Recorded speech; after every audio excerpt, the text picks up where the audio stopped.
So a couple of the members let me know they weren't going to be able to make this one. Melanie's not going to be here, and Amber from the hospital is not going to be here today.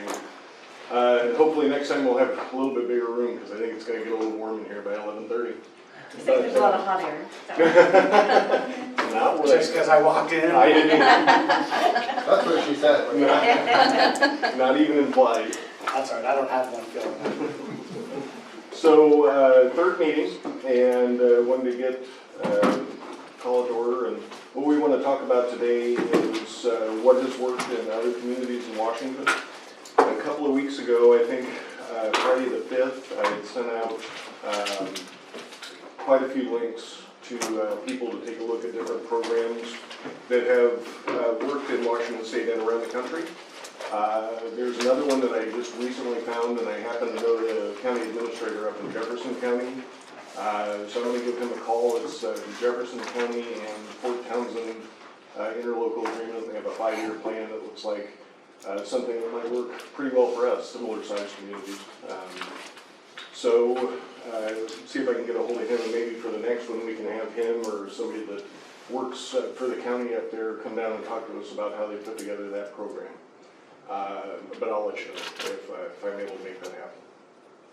So what we want to talk about today are those pieces and parts that I sent out, and see if there's any elements of those or a whole plan off the shelf that we can take and put to use here in Mason County and in the City of Shelton. The first one, this is kind of statewide, the Association of Washington Cities Homelessness Toolkit, and it's got all the funding streams in it that are available from the state, some from the feds. What local communities have done, there's a couple of case studies in here. So City of Bellingham they had a program, multifamily housing bonds from either city or county are available, and all the funding streams are associated with that. So out of those links that I sent out is, we have all of them listed here on the agenda, but out of the links that I sent out, is there one that stood out to anybody that might be appropriate here? The housing first model is the one that we typically try to follow. Housing First, and two of the major national programs are Housing First and Built for Zero. Housing First, let's see. Most of the grants that we operate in Mason County have the housing first model built into them. So we're kind of already married to that. using that, okay. So yeah, that was one. So their principles, there's what, 6 of them. Homelessness is first and foremost a housing crisis that can be addressed through the provision of safe and affordable housing. So that's one part of it. That's one. We talked a little bit last time about it was a continuum, right? So you have homelessness, you have mitigation sites, temporary mitigation sites, and then you move into transitional, and then affordable or workforce, and then into market rate housing. So that was a part of it. All people, the next principle is all people experiencing homelessness, regardless of their housing history and duration of homelessness, can achieve housing stability and permanent housing. Everyone is housing ready, so a lot of what's happened in the past is there are these barriers to housing. So first you have to meet a sobriety component of it before you get to the next step. Housing First kind of turns that on its head, where you have allowing, regardless of the circumstances or people are in, providing housing first, so that they can have that sense of stability as they move forward through the next pieces and parts of their life. So I'm just interested in the group discussing kind of the Housing First model, what you think of it. Does it work if we fully implemented it here? I know we're using parts of it, but if we fully implemented it here, is it something that would help solve homelessness or get to functional zero, which is a term I see a lot in the literature? Ironically, they just did currently, it started yesterday, but there's a 4-part series that National Alliance for Ending Homelessness is doing. Were anybody in here able to get on that? Other than me? So I can send you it, but it goes longer than this meeting, but Yesterday's meeting was just like, why do we do this? And they gave tons of statisticals in Congress and things like that. But in the next 3 parts, it's really talking about, if I understand correctly, how to implement housing first. So I can send a link out and anybody can get on it. But it's a pretty, It's a webinar. yeah, it was pretty intense. And they recorded it, so you could probably find it on their website to get caught up. Yeah. I have reservations. In what I'm seeing in the community and what I'm seeing across the state and in the research I've done, Housing First has laudable goals, but you have a certain segment of the population who refuses to be housed. Mm-hmm. To say that everyone is ready for housing is not necessarily true. Agreed. Agreed. And I I think without moving upstream, you've got to turn off the fountain at some point and start reducing the flow. We've got to move, some of our discussion has to be moving upstream to what's causing the homelessness and try to address that. So you've got economic factors, you've got SUD factors, you've got mental health. You have to address all 3 aspects of those things. What's SUV? Substance Use abuse. disorder. Yeah. So substance abuse. Without doing all 3 of those kind of simultaneously, Right. I don't think just a housing first model is going to work. You're going to have to add other things, and then somebody has to go upstream to work on those social determinants to keep people from becoming homeless in the first place. So it's more attacking the symptom than attacking the problem. Right. I think it's more of adding in the symptom to help move the model forward. I think a lot of models have really good ideas. The Pierce County one concerned me just because there's such a big bill of cost to that. Mm-hmm. And so Mason County, Yeah, and they're funding. Mason County and Shelton, we're very small, very limited on our incomes or our taxes. So if we can find a model that's not gonna break the bank, so to speak. Yeah. Yeah, even Pierce County's funding gap in that document, one of the elements, I think, was 26 million that they're missing, and that's only one element of their program. So that's part of it, but any other thoughts? Well, I mean, that being said, Jeff, what you just said, I mean, that's only one component of it, and they're 26 million short. Right. And that's only one component, so how many components to this are there, and then how short is that going to be? That, to me, that's an unrealistic expectation and an unrealistic goal. Yeah. So the first question I have though on this Housing First model and several of those links that you sent out, how long has this model been in effect? Why has it not worked yet? How long does it take? So how long has that brochure been out? How long have we been trying to go down this road? 2, 3, 4, 5 years? What I've seen is an increase dramatically in Mason County and all the other feeding counties. So to me, it absolutely doesn't work. Okay. They actually touched on that yesterday in that webinar, that it's nationwide, that homelessness has increased because if you look at economically, wages, minimum wages are still low. They haven't been increased. And rents have gone up exponentially. I mean, we have a studio apartment, which used to be the affordable place to live, is now $1,300 a month. So people that make minimum wage are now expected to spend over half their income just to pay their rent, and then they get behind and then they become homeless. So it's a nationwide, I think it's more than just, yes, there's issues that we have to address, but if you can't have affordable housing, it's gonna just get worse. It's gonna get worse. I mean, I agree all these options are great options, but we still have mental illness and addiction. That's our #1 problem. The people of Circumstance are being helped through Crossroads and other organizations, but it's the mental addiction. I mean, it's mental and the addiction, that's really the biggest problem that we have. If we can, with the state, get something going on with halfway houses or institutions or something like that. There's people on the street that do not belong on the streets. They can't live by themselves. They don't belong in jail. They belong somewhere where somebody's giving them their meds every day and they're not being stolen on the streets.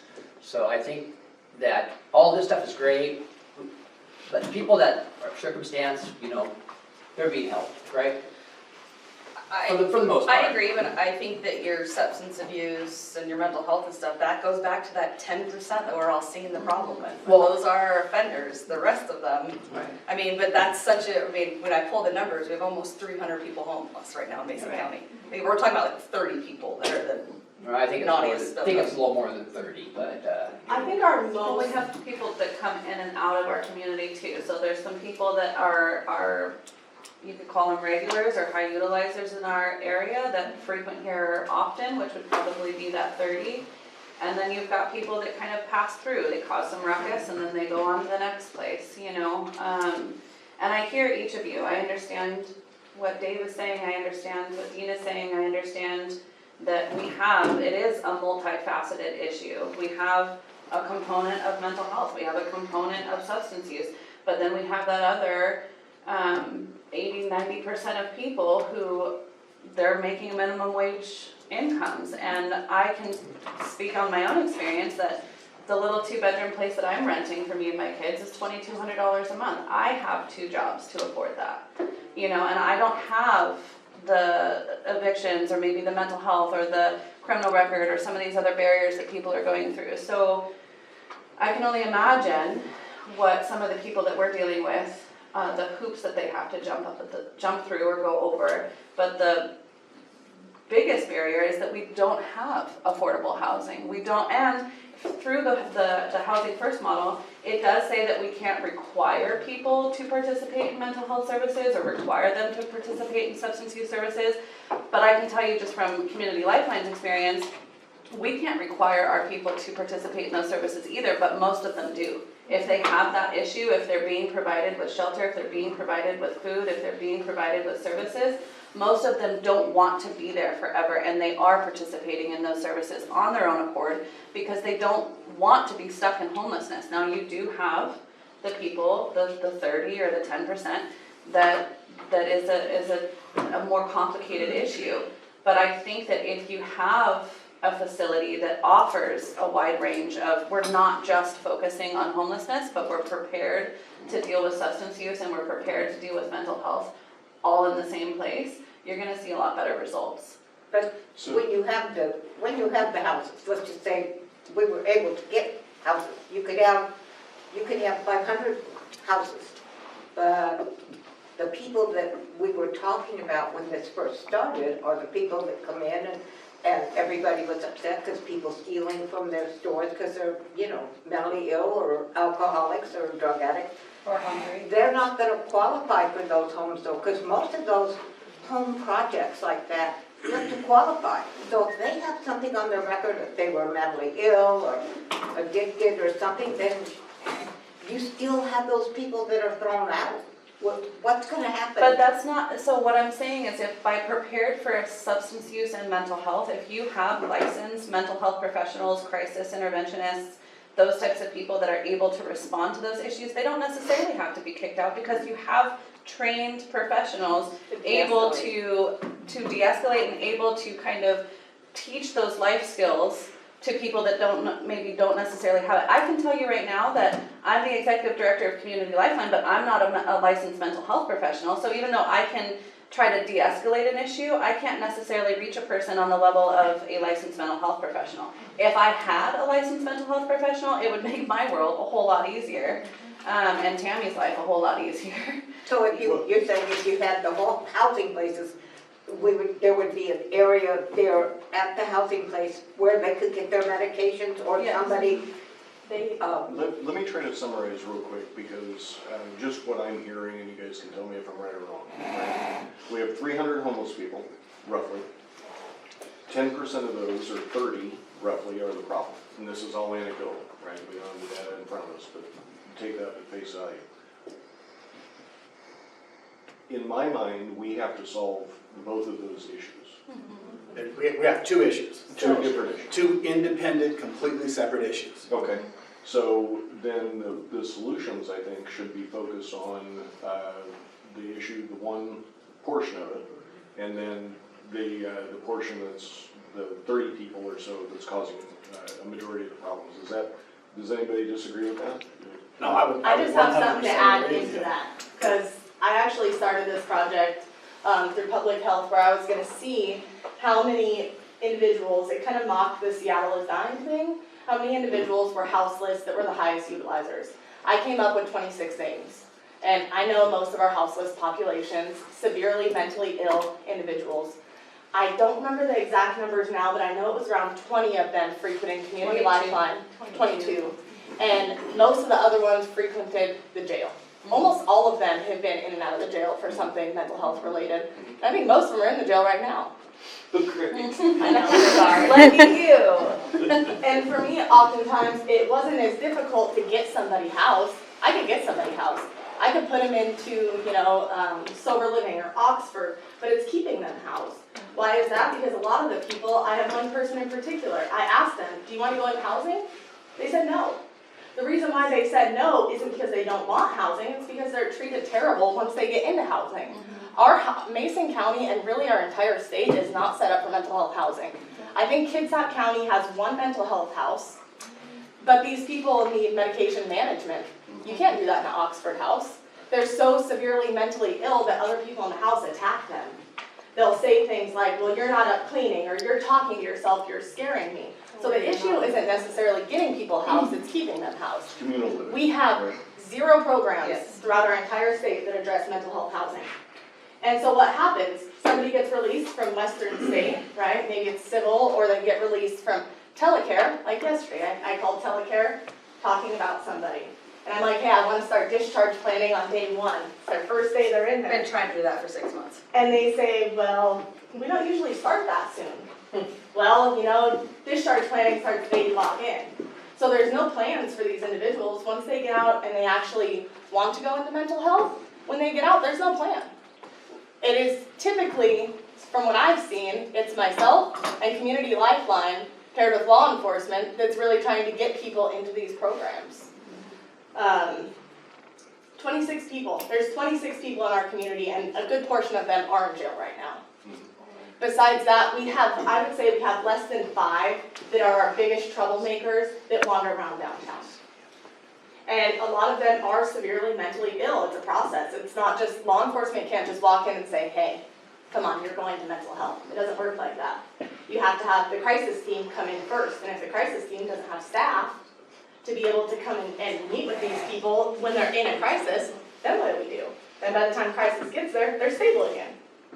So it's just this repetitive circle. If I had one big magic wand, it'd be we had a crisis team stationed, paired with the Navigator program that I'm doing with law enforcement right now, stationed in Mason County, and we also had mental health housing. I know Olympic Health and Recovery Services won like $500,000 to buy a mental health house here in Mason County. It's just the market's been so high, they haven't got it yet.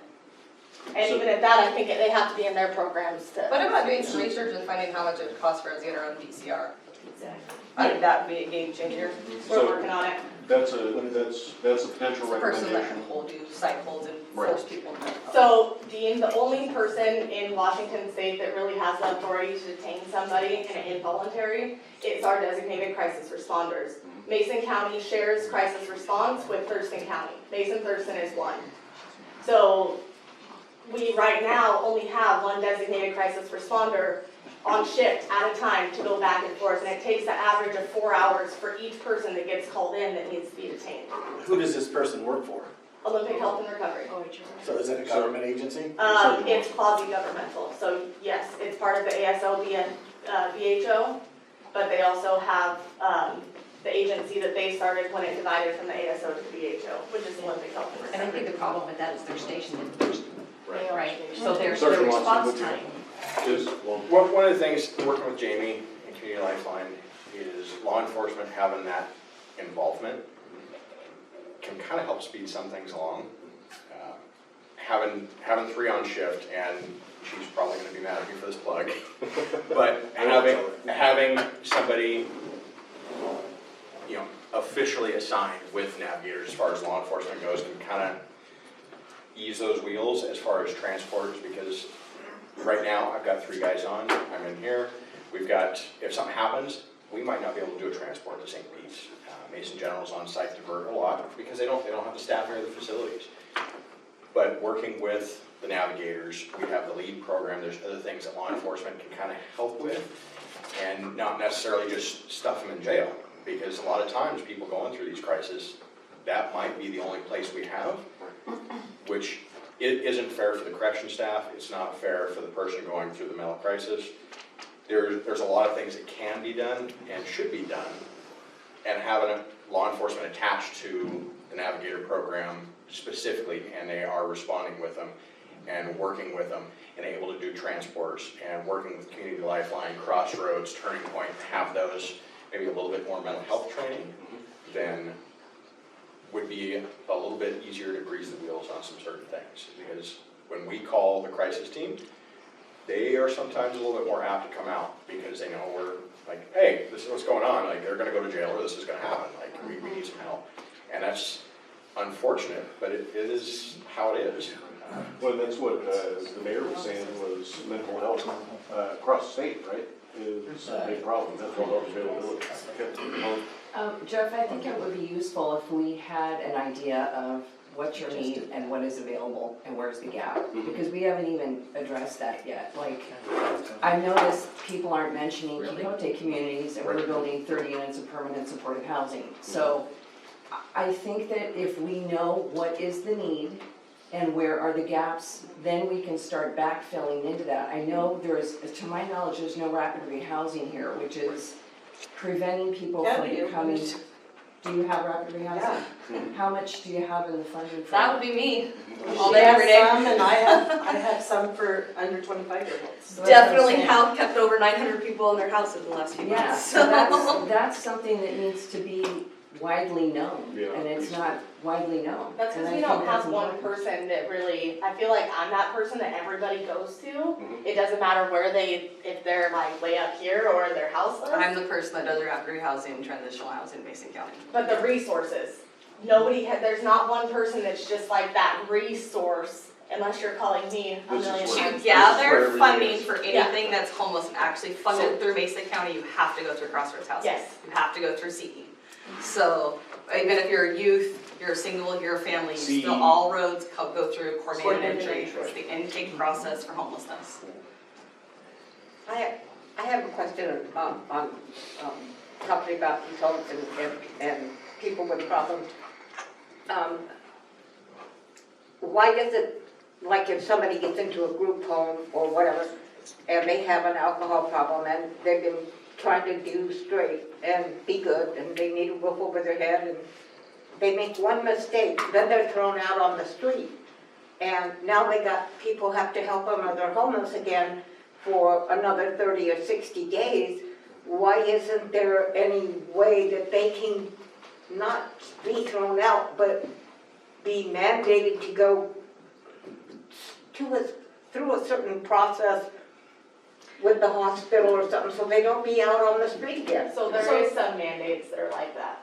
Somebody could get an LRA, they could also mandate them, and a lot of people that are in sober living do have court orders to attend. What's that like? Yeah, acronyms. The Least restrictive alternative, it's so they can be released from a mental health facility to their own, to live on their own, and give them the least restrictive option. And that's cool. It is court ordered. Yeah, I So think that part the of Oxford House sort of system's the only one that does Yeah, that. Because I know as I've kicked two Victory people out House for doesn't do years. that. Yes. So, But a lot of it is because there's a huge stigma around addiction. Relapse is definitely not a part of recovery, it's a part of addiction. And people don't just walk out of treatment and be in recovery. There's a lot of things, that they have to accomplish, whether that's dealing with trauma or dealing with, a large slew of things. So there's standards that are set for individuals that are really unrealistic sometimes, that when they relapse, they're automatically kicked out. That's no-go. You're done. So there needs to be different types of housing out there that help monitor people. That's what I'm saying. Yeah. When if they're in there and they've been straight for a long time, and then, they relapse, they did something wrong, they can't just if you just throw them right back out into the public, we haven't solved anything. But that's where mental health comes into play, really big, because I've never worked with somebody that's problem is just addiction. They didn't just wake up one day and say, Our hey, I'm gonna programs be don't a do drug that. addict. If I catch Yeah. somebody tomorrow and they're Yeah. active for heroin, then we tell them they need to go and they need to seek counseling. And we give them warnings, and then they need to seek mental health, and we work through with their case manager. But like how our programs work is, okay, Blair, why are you homeless? What are your barriers to independence, and how can we work together to overcome them? Whether that's education, it's financial education, it's drug addiction, it's mental health, whatever. We partner and wrap around them So to get them going. so we're looking at two separate problems, right? Well, yeah, two kind of similar but separate solutions to problems. What I think everybody agrees is at the end of this, three meetings from now, we have a set of solution or a set of recommendations to the city council and to the county and to the community really, how to address this issue and how to address this issue. So when we're looking at this and kind of getting back to the agenda a little bit, is Housing First or Built for Zero or the Pierce County Plan a part of that solution that would solve that 80-90% of the problem and not necessarily the other part? So I want to share something about what I've learned about the Housing First model. Is regardless of the mental health, part of the reason this has been successful, and if you look and see, you can look at their studies, is when you place someone from mental health into a place that they can call their own. Majority of them have been chronic homeless, so they know no difference. And so when they get that security, yeah, there's gonna be problems when they first start, but if they have a room that's called their own, not a shared space, but a room that's called their own, then they can adjust to being alone and learning, and oh my God. I mean, I think of the young man that we housed, he had, and I'm not gonna tell his whole story, but he didn't have access to water. So he never showered when we put him in our house because he didn't know he could. So we had to teach him to shower. We had to teach him how to do his laundry. We had to teach him how to be a human again, for lack of a better way to say it. Okay, and I don't like to use those words, but it's the truth. It is true. Okay, and this model says we don't care what they come with. We put them in a home, whether it be just a room, but we put them in a place and we see how they do. And we say, these are the things that you're allowed to access, and we are here when you are ready to do so. We had a young man that we were trying so hard to put in a home, and his schizophrenia, because he couldn't access mental health, like we said, he goes, if I get in a home, it gets worse for me. So, anyway, regardless of that, that's what this model is all about. So what I've heard over and over and over again from different segments of the community, people that are interested in this, is that communal living makes people feel unsafe. Oh, yeah, absolutely. So- Only if you're shared space, Yes, like like a dormitory. Community lifeline. right. But if you have rooms, so for an example, we share space in our off-site shelter houses. There's 3 people that don't know each other and they live in those houses. But they have their own space. But they all have their own room. 3, not 15. Right, exactly. Correct. Well, I think, don't you think that the reason for that, it may not have anything to do with mental illness on some of them, but when you're in a place where you don't have your own place, and they know that things happen, their anxiety is sky high, because it's hard to sleep in an atmosphere where you think somebody might steal something of yours or do something to yours, and if it's a woman, I'm sorry, but it's even gonna be worse. Because, they've been through trauma and through situations we don't even like to talk about. So that's the hard part about being if you're having a place where people are together and they do get agitated and then everything comes out. And that might be who the person really is. But you put them in that situation. Each situation calls for a different way to behave. Right, well, at Community Lifeline, it's very much that space issue, and it becomes kind of like an unraveling. You have one person that's agitated or having a bad day or maybe having a mental health crisis, and then it kind of ripple effects and affects everyone else in the space. Tammy and I worked through COVID, and we had to care for some of our clients out of a hotel, and there's about 14 or 15 of them. So we went from the communal living space at the shelter to the hotel where everybody was in their own spaces. We went from having regular crises and issues every day to, for those 2 weeks at least, we had one issue with one person that we just had to kind of recorrect and you know, tell them what the rules were, but it wasn't a crisis. So we went from actual mental health crises on a regular basis to one rule issue, you know, for those 2 weeks. And it had a huge, the space was a huge part of that. It was a huge impact. People were in their own rooms. They had the ability to feel safe. They had the ability to, you know, just, they had their own bathrooms. They were able to take care of themselves, and they did really well. They did really, really well. So that seems like either one or two person shelters would go a long way to solving, like the individual shelters. Yes. Pallet shelters. Pallet shelters were amazing. Yeah, would go a long way to solving some of that problem. And we're only talking again about the, well, not only, the majority, right? 90%, 80-90% anecdotally, right? So I had one other thing I wanted to say, because we all know this young woman that has been in our community for many, many years, the younger lady that finally got detained. And we have been hounded over the last 2 weeks to take her into our shelter house with no services set up, no guidelines set up, and they want us to take her and put her in our house. Well, we're not. We're gonna take her because I don't want her on the street.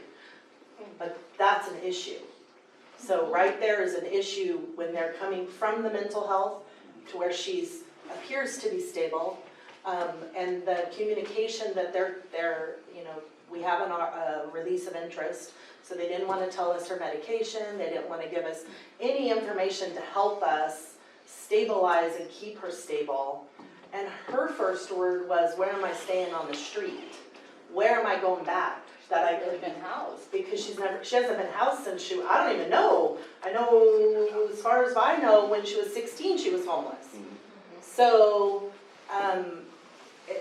it goes back again, and I know that that's just a whole, I just want to throw that out there, that these mental health, that they're stabilizing them, so we get them detained, we're get them stabilized, oh, let me put you back in there, and we don't have those services. We've had numerous young people, they get dropped off at Community Lifeline, and they connected them to us. And, well, yes, and I'm like, well, where's your release papers, where's your, who, and then he ended up no medication, and he's back homeless. well, yeah, understood. I mean, So that, I get mean, it. I have something to add to that too. Yeah. I think that even though like we definitely all get really charged about the people that are directly in our community, right? Like frustrated that we keep helping the same people over and over again and it's revolving. It's definitely a state problem. It is not a small town problem. And there's things that sometimes I uncover that make me want to hit my head on the wall. And one of them has to do with this. So I seen something on the news, just to backtrack, a couple weeks ago that Seattle, I don't know if it was their council or something, had wrote a letter to the state, generated from a meeting like this, to kind of show like what issues they're having in the community and get law changes. And one of the things that really blew my mind that we were talking about before the meeting started was what vulnerable means.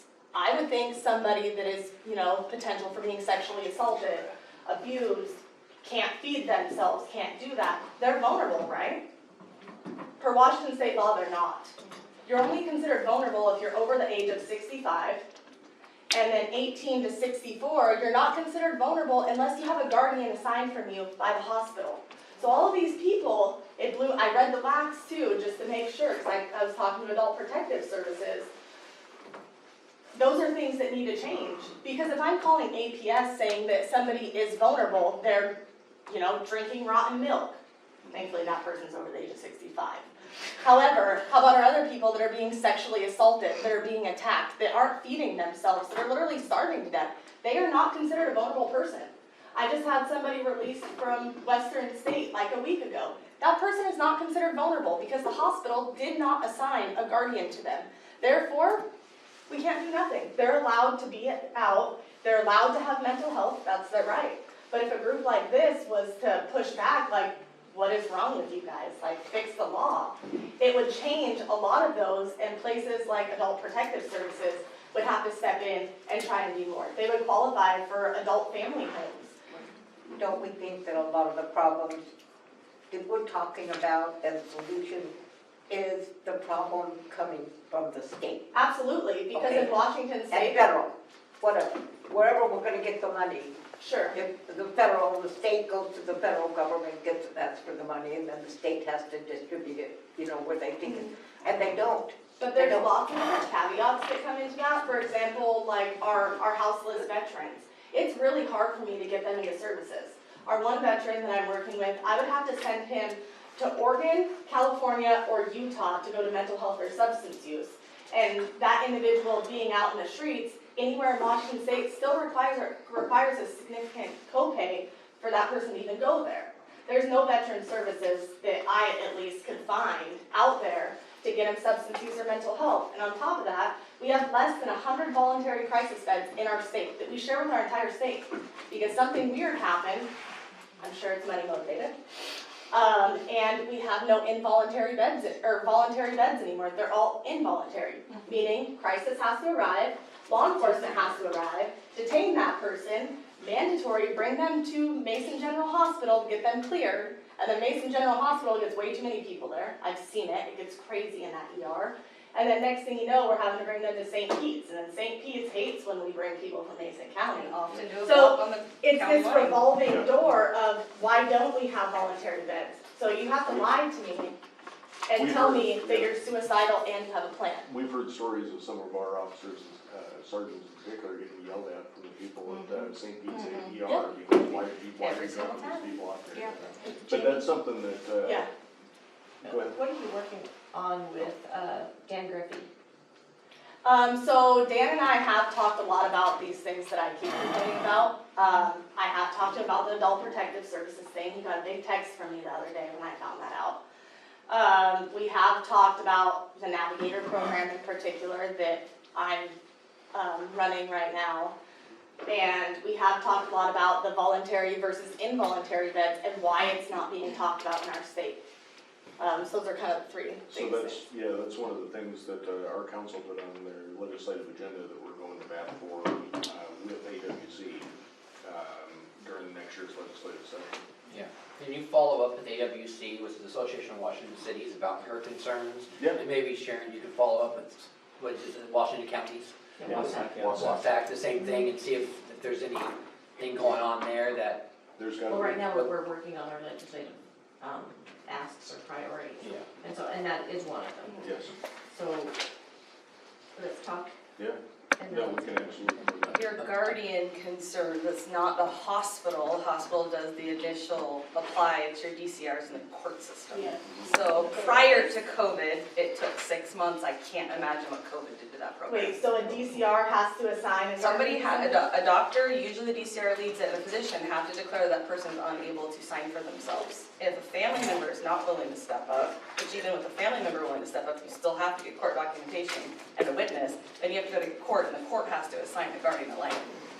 Oh, yeah, because I was told by the hospital that when somebody is being discharged back in the community, that it's the hospital's discretion on if they want to assign a guardian or not. Take They us still through the have to go process, through the but it's such a process. You gotta go through the Superior Court to get a guardian ad litem appointed. Or a guardian in general. And Or a it rep does take 9 payee months. is another big 6 to one. 9 months. And there's Or that, rep payee, Rep so that payee. means you may be able to handle your basic ADLs, but you can't write a check and pay your bills. So they can assign someone to just handle your finances. so it sounds like we have a couple of ideas for recommendations toward the end for that segment that is not causing the most problems, right, the 90% of the people. So there's kind of seeds of recommendation there. We can talk, our next meeting is going to be focused on financial constraints, like you were talking about. Tacoma or Pierce County has a $26 million funding gap. What's ours? And we'll provide some of that information based on kind of the what early on looks like a recommendation that may come out of the survey. Okay. I have a question maybe for Sergeant Lawson, when they built the mental health facility, it was gonna be Mason, Thurston County, and we know that's not true anymore, it's the entire state comes there. All And when involved, they yeah. pitched it, when it was being pitched, and it was in the press, it was good, oh, the cops can take them right there instead of to jail. That doesn't happen. No, it doesn't. But that's what the conversation was. Yeah. Well, that that never never happened. years ago, when that happened. Right now, we're kind of stuck with waiting for the crisis teams. We have a really good working relationship with the crisis teams, and it's 4 hours, right? it can be 4 hours. Yeah. And sometimes, depending on the call, that could tie up myself and an officer, which leaves one officer to respond. And that, again, sorry, chief, having a full-time officer or officers assigned, like a school resource officer, but a mental health officer, assigned to the teams to be able to respond to these and do transports, work with St. Pete's, work with Mason General, work with Community Lifeline, Crossroads, Turning Point, and have that freedom to work around the system, where now I'm being on patrol, I have my constraints. I'm handcuffed to what I have to do. I'm stuck in the city limits. I can't just hop in my car and drive to St. Pete's and drop somebody off. I have to think logistically, who can I send? Who's, I've got overtime shifts. Is this going to cause this person overtime to stay? But having a team of 1 or 2 people, preferably 2, so we have coverage, and we're in the city dealing with that 10, 15, 20% of people that we're here about, besides the people that just don't have a house. So just a question, because I don't know the answer. To transport somebody, if we had like the homeless outreach coordinator that we funded in 2020, if we had somebody like that, that person would be able to do transports, right? They have to be sworn. Not necessarily sworn. I'm thinking law enforcement aspect, like patrol, and supervisor, something like that. Has to be a Depending secure on where vehicle. they're at. A secured vehicle. I wouldn't want a community service officer like Shannon or Lexi transporting somebody that's extremely high. I would have safety concerns for them.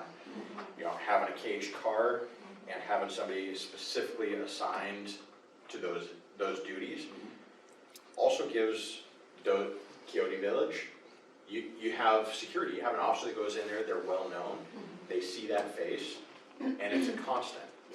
Just like the schools, the kids now, when I was a school resource officer, they see me and it's a familiar face. They know me, parents know me. My time as a detective, it passed on to that when things happened. They knew me and they felt more comfortable talking to me. So the more those people are involved on the mental health aspect and the homeless, the more they're going to be respected and accepted into the community. Sure. Right, and stigma too. Yeah. Because when I go out, I'll agree, because there's this big stigma that law enforcement shouldn't be involved in anything because you're wearing a uniform, right? You're all bad. I will beg to differ. Lawson will get out, hand somebody a Gatorade, and they just sit down on the ground and just start talking. So, going into a lot of those situations, it is helpful for, me, and Tammy's been going out with me a lot too. When I'm out talking to people, most of the time I can convince them to get me services. But it is helpful to have law enforcement there to be able to take somebody like that. And it is a safety thing. There are certain people that I'm not necessarily scared, but I have to in the back of my mind remember that they can be dangerous. And it is helpful to have a team. And I know just having somebody come out with us, it's amazing how quick our houseless population responds when like SPD is out there, talking to them. It actually encourages and it breaks the stigma. The big stigma breaking thing, that's out there is the people are bad. So when You you have want them to somebody, feel comfortable. You want them to be able to talk, because if they can talk to you, then you can find out things. yeah. And if people watch what we're doing, like in our Navigator program, it's really amazing. Because it's a partnership with the Sheriff's Office and SPD, and it's just me that's doing it right now with law enforcement. But if we had more people involved and an assigned officer or deputy or both, the kind of county, city, and then partnerships with the school, partnerships with all of those different entities where people are coming in at, I think it's. So, I think we have some pretty good recommendations. The temporary shelter is the first step, and then affordable housing is the second step. We can figure out how to do that for those 90%. For those 10% or 30 people, roughly, how do we address that? Glad you asked that. What is a program that we would be able to use to address that? So I just want to kind of start out here. I'm going to throw the big elephant out in the room. Okay, probably 70% of the people in this room probably think different than the 30%. Okay, and I'll throw myself in that 30%. And I'm not saying that the people out here that are offering the services and coming up with these ideas and these homes first and everything else are bad ideas. I'm not. I had posted a Facebook, you all know I'm big on my social media. I posted one that was a fairly rude picture. Jamie asked me to take it down for that individual, and I did it because of Jamie asking me. If nobody else would have asked, I stop and I wonder, how did that person get to that state?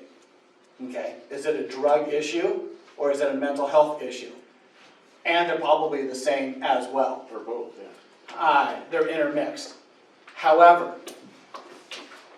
we as a committee have an obligation to our community. And Jeff, I've heard you say it a number of times, that you're not here just for me. You're here for the entire community.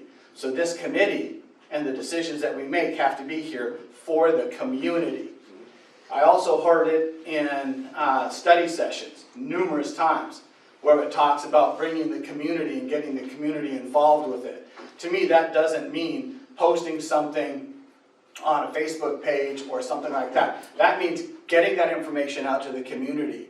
I mean, and you blanket it, you get it out there. We need to have the community involved in some of this conversation and some of these ideas. I agree that Facebook posts are really helpful, yeah. Mine aren't. But what you also have to understand is you have a business community that pays B&O taxes, that pays for the officers, that helps pay for some of these programs, and we are being neglected. Okay? I feel that we are being neglected. I have to deal with this on a daily basis. And there's a lot of other people that have to deal with this on a daily basis. And I don't think that you guys all completely understand. You can hear the stories and you can see it, and you see it as well, but you're not the business owner that has a family of kids coming in to get an ice cream cone, and you got to worry about the homeless guy that you have to take off of your property that then turns and assaults you. Okay? And these things happen on a daily basis. I don't just say them because I'm just saying them. You just got to look at the social media. Jeff, you guys have a social media officer that looks at your page. And I tag your page so that they make sure that they see it so that it goes on record. And there's a lot of us that are getting upset. And we're going to, there's going to be solutions that we have that you guys may not like. Okay? And you don't have to agree with it, but they have to be addressed. We are a minority that have to be assisted as well. We pay for those services. So, what are we going to do with that? 90% of the conversations that we've had in these 2 or 3 meetings have been towards helping those homeless and taking care of these things that are federal and statewide levels. Y'all in this room are not going to solve the state issue that we have with our governor and what we've had for years and years and years. But we're getting there. I'm not saying that you're not, okay? But those have to be in effect with what we have and what we have going on downtown. So, we already presented at the city council meeting several different options and different plans. And Jeff, I asked you to provide information just like you did with these. And I'm not sure if you ignored the email or you just haven't had a chance to respond to it yet. But I would like to see some feedback on those given to all of us here so that we can see the other side of it as to how some of these no-lay laws work, how these camping ordinances work, how the safety zones work. This Boise, decision does not say that we can't set these up. We heard it from our own city attorney. We can set these up. Okay. And that is a very good first step at making this happen and making downtown a safe place. Let me address How do a you couple of enforce things. it? Well, How do You you got enforce it? 30 people, Okay. and you got 7 beds. And Jeff is If we that, get our 7 beds. Jeff is asked that too. Yeah. I'm not here to solve that. So what we do, you can't be here. Can't be there, but then what do we do when they say, no, I'm not leaving? Then that's when they get the cuffs put on them, they get taken in. Could I? We got 7 Wow. criminals, 7 criminals in jail right now, 7 They don't criminals. necessarily, And then you've got this person that won't leave the They park, don't- then what do we do? They don't necessarily what? they don't necessarily, By the way, are we allowed to do that? No. Just that's curious. why, yeah. they don't necessarily have to go to jail. You gotta But then wait. again, we also heard from But if you, our, I'm just asking a question. So if you slap the cuffs on them, where do you take them?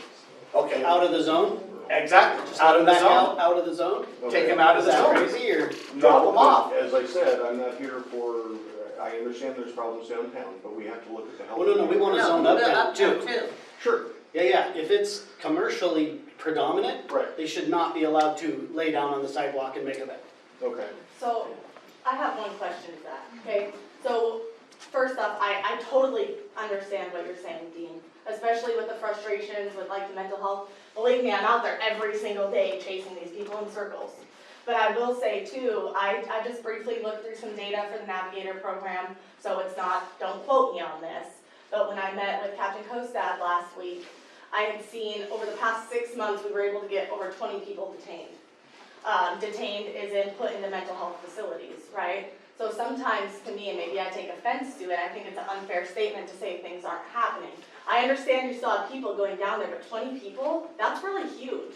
And I've gotten over 30 people off into substance use treatment, whether that's detox or, you know, whatever it may be. And again, that's a bigger problem. We could take somebody, absolutely, right? I think about somebody that's like our old man that's wandering around the streets with a shopping cart. What do we do with him? At this point, you know, I've contacted Crisis 15, 20 times. They have the authority to detain him. He's not caring for himself. So we take this old man who is one of the ones that is somebody that's frequently posted about on Facebook, that's sleeping at Key Bank, that's sleeping on the sidewalk, but why is he doing those things? I'm not saying it's right to have him sleeping on the sidewalk. Believe me, I think the stuff in his cart is disgusting. However, what do we do with him? Drop him off in the middle of the woods? Or like, these are the things that go through my mind. A lot of our populations out there are either severely mentally ill, and they're young. There's a lot of really young ones. And when I sit there and talk to them and I ask them how they got to where they're at, a lot of them tell me about being a child and being raped or being kidnapped. And so then we're taking them and throwing them off in the middle of the woods and letting the sheriff's office deal with it. But really, at the end of the day, what's the biggest problem? Our biggest problem comes from they need to be detained. But how do we get them detained? Okay, so what's the difference of them being in a neighborhood versus them being downtown? Why do the business owners' rights get trumped on versus, you know, somebody else's? I agree. I mean, their rights do not supersede my rights. No. We both have rights. So then why is it that they're allowed to be downtown and steal shopping carts and steal stuff and do all that stuff and cause a negative impact on those of us that have businesses? And I agree with you, Dean, but the majority of them don't have shopping carts. There is a couple. There's like, what, 3 that wander around? I return them daily. Same here. return Safeway it just to- came down to me and got a dozen of theirs, and I just took another half a dozen up to And it's Walmart. probably some of the same people that keep taking them. Well, And sure. it's not just shopping carts, Uh, it's needles, it's weapons, it's Yeah. dirty clothing, It's it's stealing food water. boxes. I get that, but the whole point of this group is to find solutions on how to address it. And I propose that we have 2 subgroups, Mhm. because we have 2 different problems. Okay. We need a group that is focused on retaining downtown businesses and uptown businesses and the problems that we have. And then we have the problems of homelessness that the whole nation is looking at. And to me, it's state level. I mean, we aren't gonna accomplish anything absolutely. here. Seems to me that mental health housing would solve both problems. Exactly, that Pushing pushing somebody out of a two zone DCRs is for our just a county. symptom. Pushing them out of a zone is just keeping, if we want a vibrant town, Well, you said- downtown, uptown, if we want vibrant Shelton, Right. then we have to, you know, accomplish these But pushing them problems. out of a zone doesn't solve No, the it's a problem. mitigation site. Then you guys come in, you get your state money, you get your funding, you do what you have to do. The But in the mitigation site- meantime, I want them off my porch. The mitigation site's for sleeping only, that doesn't do anything during the day. Sergeant Long. Just real quick, Dean, and Want to let you guys know, you said slot cuffs on and transport them. We're kind of. Move them out of the way. We have rules that we can't, unless we're gonna arrest them, we can't transport somebody that's been detained. We're kind of stuck, then we get sued for the Fourth Amendment violations, and as much as I understand, and I can see where you're coming from that, I wanted to explain that part. So what happens is the business owner's rights are less than the homeless. Not necessarily, Dean, And that's how what many times it seems to keep coming back to that. how many times have you called us and we've trespassed people? When I call and the police show up, And they do a great job in my place. 99% of the time, it's a great job, and the officers are great, and they do absolutely everything that they need to do. And we move along. They do. But they move them along from my place to his place. And then from And my then place to his theirs, place and to this then to place. Scott, and then, so again, it's that whole, this whole domino thing, I would do different How is things. it gonna be any different if we pass the sit-lie ordinance? If what? If we pass the sit-lie ordinance? So, okay, so then you're asking me, I don't know what that's gonna be. But we gave the city council, plenty of opportunity to do that research and with documented evidence of what these other cities have done. And then you had mentioned Jefferson County, that you had a friend there. Let's reach out to these other, like Holly said, then let's divide it into a subgroup, because I don't wanna fight with any of you guys. That's not what this is about. No, Some of these people need to have some life skills training and the opportunity to raise themselves out of the quagmire and then be a productive member to society. Because let me finish, once you feel of value, then you're going to elevate yourself and you're gonna elevate those around you. And that's the goal that we want to do. But that doesn't mean at our expense. Set up these zones. We've done it your guys' way for years and it hasn't worked. You keep doing what you've always done, you're gonna keep getting what you've always got. Let's mix it up. Let's set up these zones. Let's see what happens. If it doesn't work, then scrap it and go back a different direction. But let's figure out with these other counties why it worked. Real quick, okay. A couple of things. One, we can do that. I'll talk to council about it, talk about no sit-lie ordinance. It's not gonna do anything. I'll tell you that right now. But we can try it. No problem. Secondly, we're not gonna divide into two separate committees, because the entire point of this is so everybody can hear from people with different perspectives. That is the entire point. So, no, we're not gonna be doing that. Yeah. Two things. One is I just want to say thank you for having the discussion where everyone can be here. Because as providers, it's good for us to hear and get a perspective. I think the fact that you're as a city willing to do anything is big. And I've been with cities where they deny the problem exists and it gets worse. So I applaud the City of Shelton for at least knowing there's a problem and trying to do something to fix it. The one thing I will ask, Dean, as a provider, when you post the posts that you put on Facebook, it really does make our jobs even more challenging.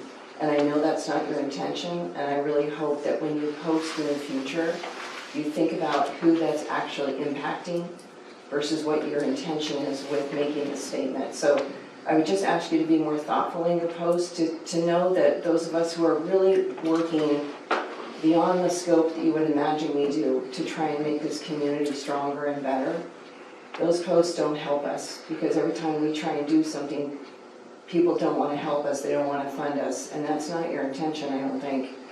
And I know as a business owner, I don't think any one of us here are sitting around saying, we don't care that it's affecting you.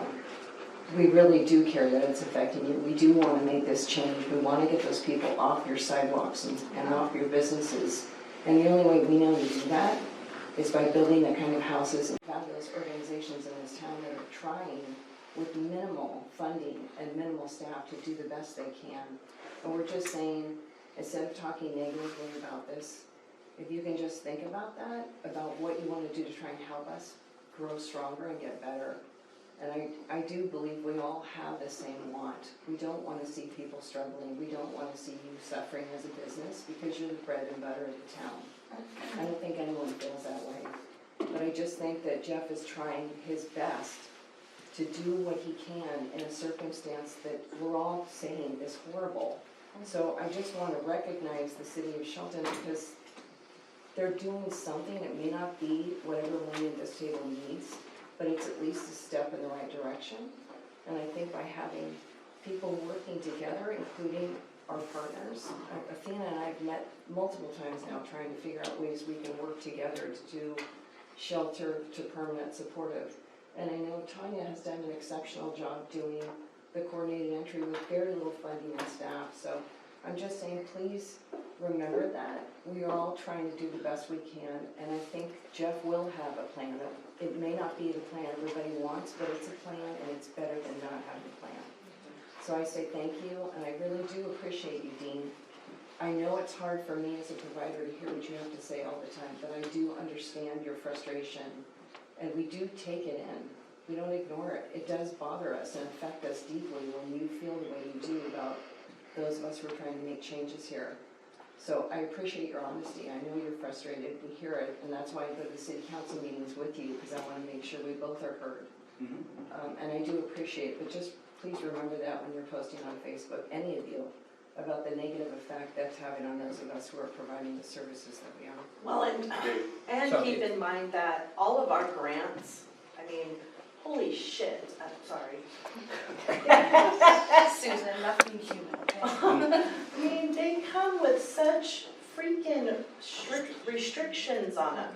I mean, and I don't mean that, yeah, we want, I mean, I can see the need, but this is such a multifaceted issue that it's layered upon layers, and I acknowledge you. I really and I'm just gonna tell you, our young people that we come in, I make them clean our alley. I mean, I make them go I see out. that, and I appreciate it. Yeah, I mean, because I've said this repeatedly, because having the youth connection downtown, I don't want it to be a, oh my God, it's those young people. I want it to be a, wow, look at what they're embracing it. With that said, our grants have such freaking restrictions on them that our hands are tied. Welcome to politics. So it is a upper level, I mean, you say we just keep doing it, we don't wanna just keep doing it, but I'm glad that there's some talk about change, because we are a low to no barrier, and then once you put them in the house, what do you do with them? We're not allowed to make them do case management, we're not allowed to make them even clean their damn room. We're not allowed. Can we encourage it? We try, but I'm just saying, those are, the way the grants are just, yeah, well, they suck. And it's not like the money is just pouring in to provide all of these services either. And if I may, I'd like to go back to some of the first comments we had when we first started today around the availability of housing. And I was working with a contractor this week on, I don't know if you know what airspace condominium zoning is. So, if one person owns the property and the other person owns the house that sits on the property, or the mobile home or whatever. So it's a concept that we've used in the past. I think he is the last parcel that I can do that with in Mason County. We've got in our regulations the ability to build mobile home parks, to build airspace condominium. But at this present time, we don't have any place in the county that's zoned for that. So there's going to be a zoning issue, and I need to work with Eric and the city community development guys and see what's available in the city. But that's one thing we'll have to do in order to get some alternative housing in, is we have to change some of our zoning. I mean, mobile home parks. More affordable Right. housing also. Right. So Right. I think that housing issue is pretty cool, because if you get in, then you've got a house and you can start moving up. I mean, that's how I did it. Right, and that's how I started out. I started off with a mobile home. I bought it for $6,000. I sold it for $11,000. Bought another house and just gone from there. But we don't have any place to put any more of those right now. So we should have housing first.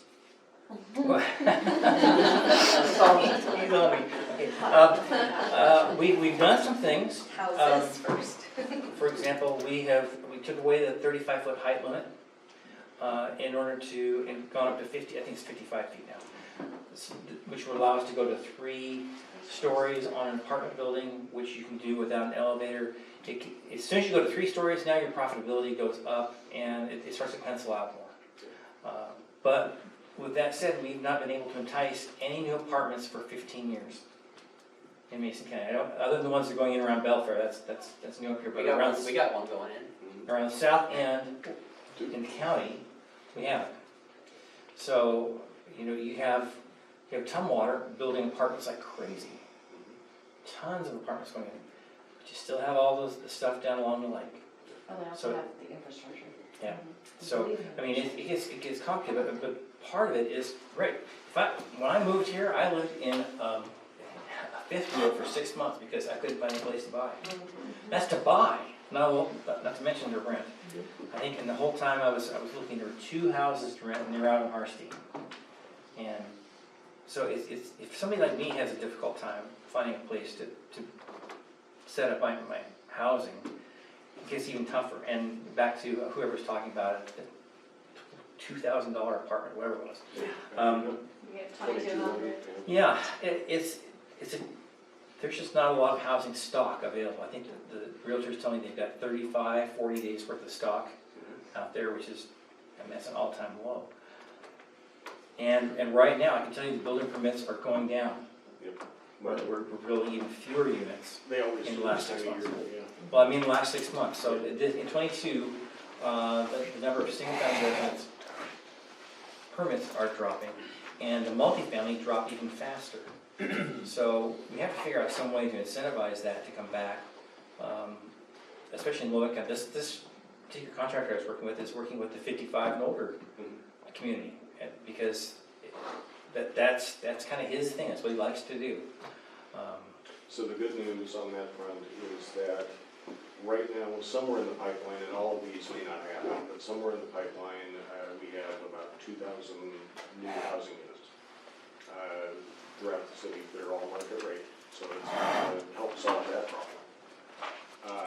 But about 2,000. That's going to mean a substantial change in the community as well, but that's not what we're talking about here. In a way, though, Jeff, it does help, because if you have 2,000 new units come in at market rate, you've got people like myself who had that $6,000 home, now will trade up to those, and the other units start to open up. Yes, I can agree with that. I mean, a more dedicated affordable housing, workforce housing component of it. Right, and you talk to a contractor, you know, who could sell a house for $700,000 or sell a house for $250,000, they're gonna build a $750,000 house. You know, that's just the way the And market Homes goes. First is also buying homes and turning them around and selling them for affordable, and putting people that can afford rent into those homes that can't afford the high-level rents. But that's Trudy Sukop, and they buy a lot of different homes, just residents, and they put people in their shared housing.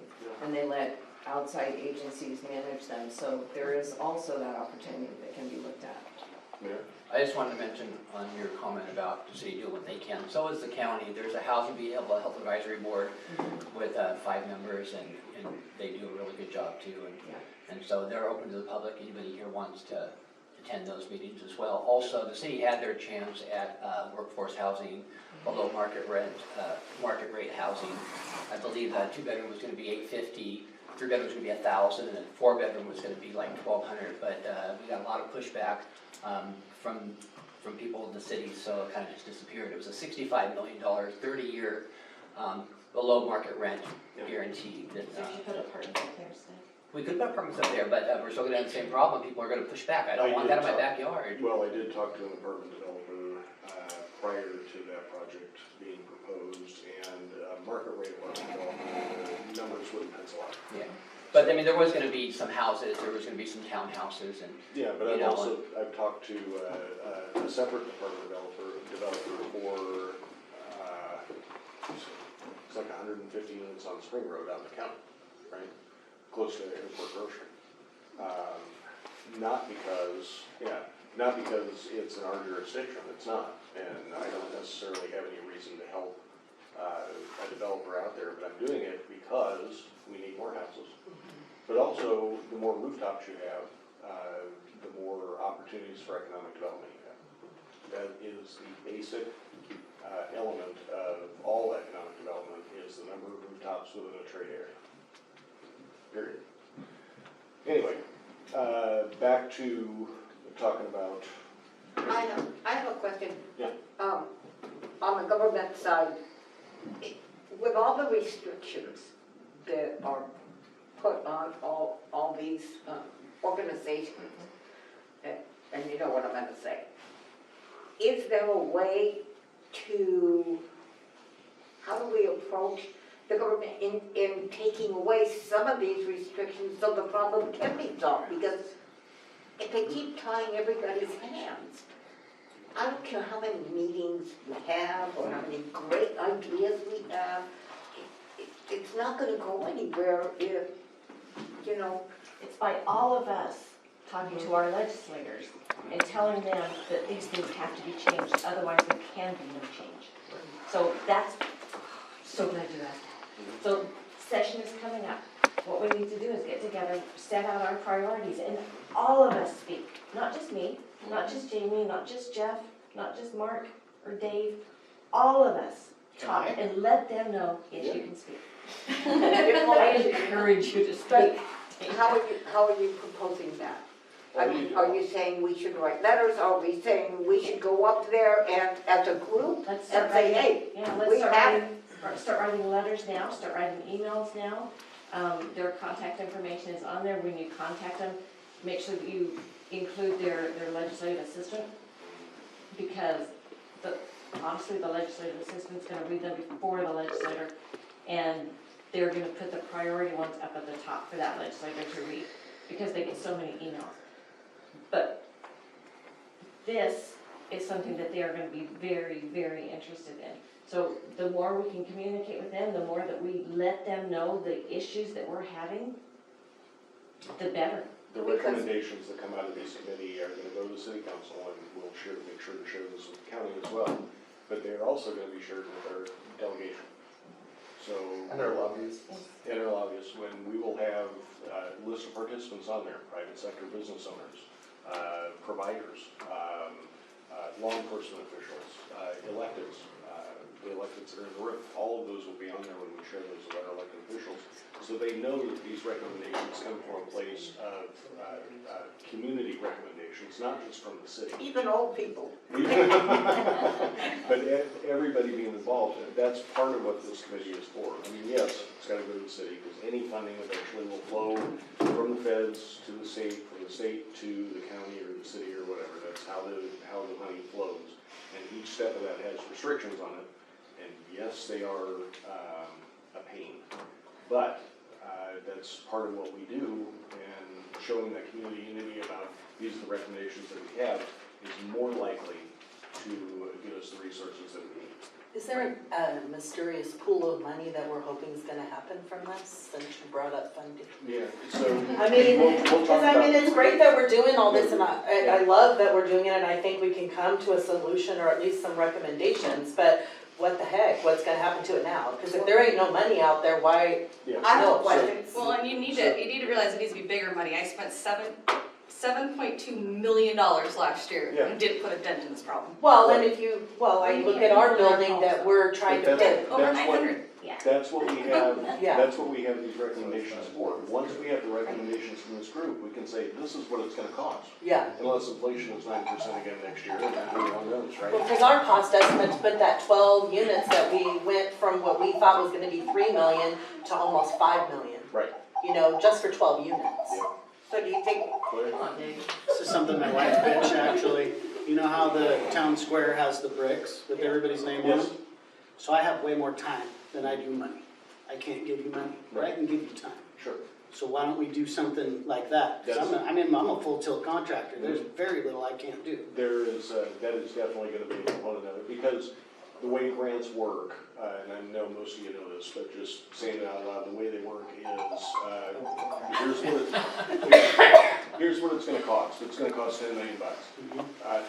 Just throwing numbers out there, who knows? It's even, because I'm not very good with math. No, it's, So, $10 million, the state will pay 80% of it, so they're gonna pay 8 million. We have to come up with the other 2, right? okay, so we can maybe squash some of that That's right. 20% in laborers and other things. In kind, absolutely. Okay. So does that go into, like, you got down here on E, where it says city-sponsored mitigation sites? Yeah. So what Blair's going with too, is that, you know, me being a contractor as well, and knowing everybody in town and all the other contractors, there's a lot of other good-hearted contractors. I donate to this community left and right, Yep. and I always will and I always have, and that'll never stop. You know, I mean, I can build a tiny home for $7,500 that sells for 30 grand. Yeah. So if we, you know, I mean, if Blair sponsored one, I sponsored one, with, you know, there was 10 other contractors that sponsored one. we put these in a city-sponsored mitigation site. Yep. Do we have to row in all the infrastructure, all the fire protection, all this different stuff? Can we not take the place up there by the C Street? Mhm. And then we do this and we set these things up, which kind of led into Colleen's, thing there too. Yep. It doesn't have to, the idea can morph and it can get better as it goes, and the facility can get into what her facility is gonna be up by, the Shelton Spring Grove, but it doesn't need to start like that. That's it. It could start with this, and we could get It's that like guaranteed. Building Neyland Park, that Yes. was all. Yeah, all the that playground way, structure, yeah. So, we can get behind all of that, and then everybody asks, well, where do I take them? Where do I put them? Where does Jay deliver them to? We don't even need somebody to build them. The pallet shelters, I mentioned that before, I don't know if you guys looked at it. Yeah, like a portable or whatever. Yeah, it's a pop-up, but it's got electrical outlets, it's got an AC, it's got a heater. I don't know if it has AC. It's a fire extinguisher. It doesn't, it has an option for an AC, but here in this climate, it probably wouldn't Right. be as But necessary. it's got a heater, it's two-person, right? So you've got one bed on each side of the bigger ones, but it doesn't matter. So What can we you would set those need- up without all that infrastructure? We can. The problem is, they need to have access to clean water, bathrooms, that kind of thing. There's no water at City Street. Okay, so can we put a cistern in and put water in that way so you're not pumping water all the You way out? got, yeah, you got a pump truck comes We and have fills a up lot the. of options, and the city owns a lot of land. The city owns more land than it should, to be quite honest. Oh, really? I'm gonna write that down. Oh. Feel free to approach me with Donation. 3%. Those are great I have ideas, a I love that. I'm gonna write that But if it's down. commerce money though, Yeah. Right, but this is the You thing, can't use you commerce you money. give me a Sherman brick up there and name that thing a legacy, I would be, Oh, yeah. I would No, give you all absolutely. No, kinds you of guys can stuff. have my name, I don't There's- care, I'll just build them. There's all I mean, kinds if of it's our options. money, sure, if it's commerce money though, they gotta use contract Yes. labor and. Right, but that's what I'm trying to get around, No. trying to get around Yeah, prevailing if it's wage, our I'm money, trying to sure, get but around. But we get that, and we have ideas. What I want this committee to do is form those recommendations. Once we have those recommendations, I will put together a plan to pay for it. That's what I do, right? But can we do it like in the next, 37 days instead of 416 days? Because we need help now. If you can get the Department of Commerce to make a decision on a grant application in less than. Then why don't we ask for forgiveness instead of permission? Because I like my job. Me too, Jeff, me too. Most of the time. Most of the time. Even today. So, But I mean, you can understand the frustration because it takes too long. I get it. I think there's a lot of things we could find private funders for though, and Yes. go that We route. can circumnavigate that. So government takes too long almost all of the time, but there's a reason for that, right? Do you want an institution that has the ability to take away your liberty or anything else to make decisions quick? I No, don't. no, Right. So how much were the pallet shelters, or? 70? I think they were, For the no, entire, for they went the, up because of inflation. Last year, they were like 40, 18 months ago, they were like 4,700. Now they're, I think, right around 7,000. Yeah, it's like Yeah, I said- I look online, me too. and we got a quote So for we that. can get them We can talk about that. inside, they don't have to have stuff inside, cause it's easy to put a wall up or this or that. I mean, they could just be a boom, minimal structure and then. Very last one, and then we'll talk about the next meeting, okay? Okay, I have a question. It may sound silly, but what's the legality of, you're talking about putting stuff on Facebook? We need money. Why don't somebody write something on Facebook to the people of our town who, everybody wants this solved, homeowners want it solved, business person want it. Why don't you do a GoFundMe page and get some, see what money we can get and put it aside to help do this? That's an option, but we would want to have one of our community partners do that and not us, not the city. Tanya? Well, no, I mean, there's Well, options, but, who would do that then? well, let's go through, well, it can be any one of our community One of partners, the or all, entities that are in this room? all of them together. Or But you One of can the do it as a entities joint- that are in this room? Let's make sure we get all the recommendations from this group together, and at that point, we can decide how we're going to fund it, okay? That, I mean, I'm just thinking of putting money in. Can I chime in and say, we need to think about what we want and not necessarily what we can get. Yes. You understand that? Yeah. We need to say, I want 5 navigators, and then Right. the state comes back, oh, we'll give you 3. Cool, because all we really needed was 3 for one for every shift. Better. You know what? So we gotta ask in our dreams, what do we want to solve this problem? Not think about, oh, I can get away with one navigator. Right. No, let's think about what we can get, what we need for the whole community. And if it needs 5 navigators so that the other 3 navigators can have a day off, Yeah. I think that's a very good idea. You know, having to stick with one navigator kind of sucks for everybody, you know? And then even losing a navigator because people don't want to pay a levy to have the navigator. You know what I'm saying? I think we need to think about bigger and what we want, and then we're going to end up with what we need, hopefully. So I just want everyone in this room to think about, liberate yourselves from what we can get to what we want. And then we can make that recommendation to Jeff. Then it becomes my problem, Eric's problem, and Sharon's problem to get it. Right? Because we have to go out and find the grants, whether it be federal, state, or local, or increasing our taxes or levies or fees. So that's our problem as electives. What we want as a community is what are solutions that are going to work, how much can we get, and well, how much can we get these guys, us, to get for us. But think about and dream about what we can make this community a better place, and like having, you know, not having to walk my dog downtown and hoping if I stepped on something it was my dog's and not someone else's, right? So, and I understand that, and I walk my dog every day through downtown and go, but what a beautiful place we have, if only our attitudes were better, you know? So that's all I'm saying, is like, let's work as a community here with diverse opinions to say, this is what we need, this is what we want, not just what we need, this is what we want. And then it's up to Jeff to put it together, and it's up to us as electives to go, you know, how do we get it? Okay, now Holly has a question, she's So- trying to talk. Yeah. I want to say, a couple weeks ago, you know, downtown was particularly bad. The cops came in, did like sweeps of the park and cleaned it up. They even sent a van from the jail for inmates, I think, to pick up trash. Community service. Community service, I don't know who that was. But, you know, we watched it all happen after we watched the naked guy walk back and forth in front of our salon window. So it got better, and they were keeping the park, and I don't know if it coincided with Olympia doing a sweep, and all these people all of a sudden ended up downtown. But then they really did a great job. My whole family was in, we were downtown all day Saturday. We had a swap meet going on in the alleyway or in the side roads. We had farmers market going on. We had all the stores with their doors open and conducting business. Tons of people walking around downtown. Didn't see too much of a problem, which was great. And that's how it should be. And I think of, I mean, as a businesswoman, I think of all the opportunity Shelton has for their downtown. If we didn't have the gross buildings, the dirty, stepping over people in doorways, and that type of battling. I have to replace all my landscaping because it's all destroyed, which I try to beautify downtown, but I just spend hundreds and hundreds of dollars every year trying to do that. But it was wonderful. So it makes you think of all these things. Blair had an idea about a town in Ballard having, they have alleyway. They move their swap swap meets meets down the alleys so And that so the rest of the everyone- streets don't get obstructed. Right, so you still have your parking, people, the businesses are obstructed, and it was a wonderful feeling, and with the motorsports park, we could tie in, there's so much money coming into this county, people coming into this county, but we have to have a vibrant downtown and uptown to accommodate them. And we just can't say, oh yeah, we'll just tolerate this, and, you know. So the active alleyways is like a big land use planning nerd thing that I'm very familiar with. That is something that we have talked about doing.